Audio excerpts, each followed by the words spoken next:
Oh, hey everyone. I found this video recently and it reminded me of a few things I'd forgotten. I'm not going to go into the full list of it all, but if there was one thing I guess I would want to use it as a reference point for, it would be asking.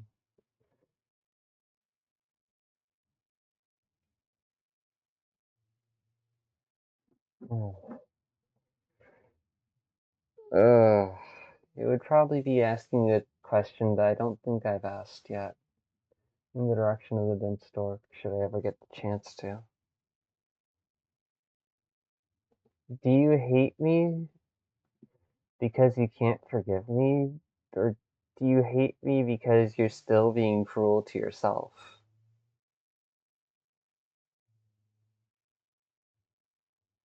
I'm not going to shame either answer, because both are valid. Both are real feelings. Let's be real about that. But I think this video shares a perspective that I previously held and had forgotten.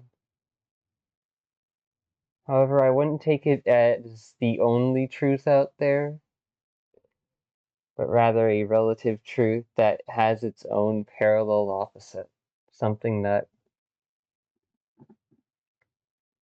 exists beyond right and wrong.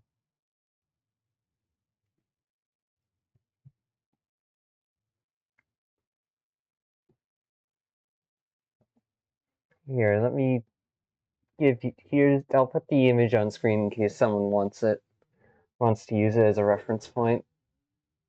Because I know the dense dork probably isn't watching this, but I'm still going to post this video anyways, since it might help someone else who isn't them.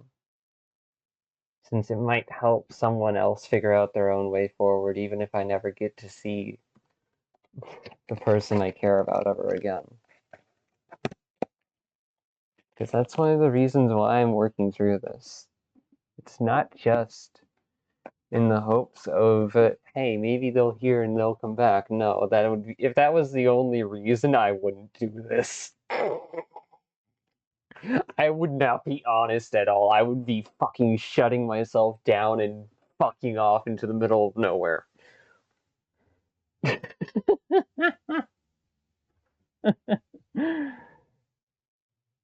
But that's not the only reason. Genuinely think that some of the things I say, some of the things I rediscover and learn along the way, are tools and reference points that could help someone else climb out of their own abyss when they don't know where the next handhold is. When all they can see is smooth surface. Meanwhile, if they just reach around at a certain angle or take a different path up, they'd be able to climb up to a new ledge of rest, a new place to just breathe. And even if they're not always comfortable with it.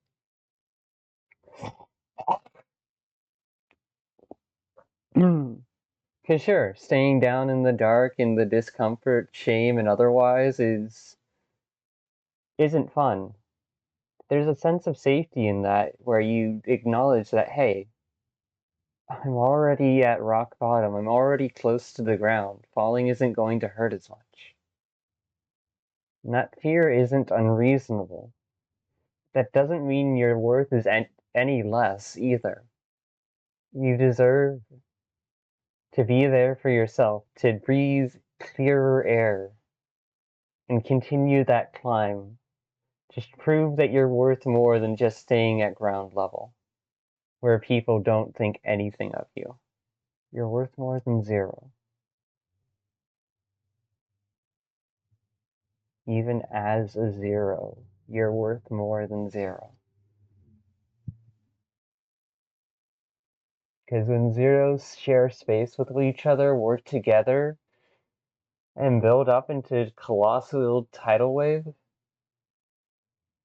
maybe, just maybe, they can start figuring out how to become a one. and then 2, and then 3, 4, 5, up the number scale you go. And what happens if you get that to happen across the entire wave of people? A wave of zeros turns into a wave of ones, and then a wave of twos, and a wave of threes and fours. Then a wave of 8s and 16s and 64s. What do you think would happen then?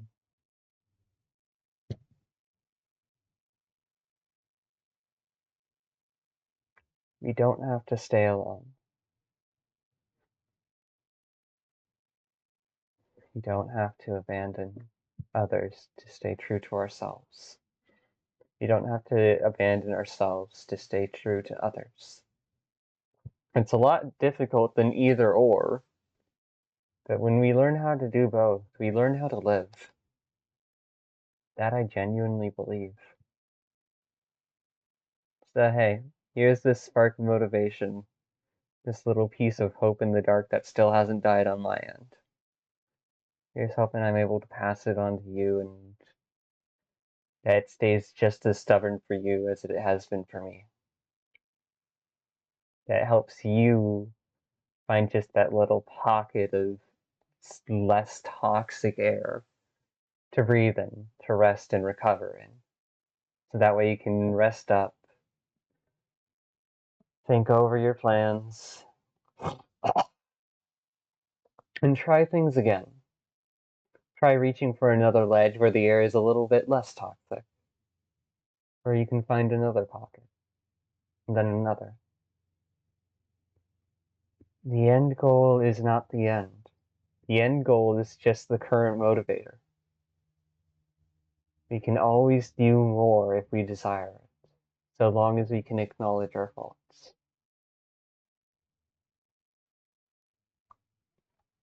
Because that's what bravery is, isn't it? To choose yourself even while acknowledging your faults. To invest in yourself and the worth of others even when they're not perfect. That's brave, isn't it? Maybe I'm naive in that thought, but hey, I'll find out one way or another, because I'm not staying here, even if I fall back down. I'll see you all in the next video. Keep going, my goobers, gremlins, degens, and cryptids.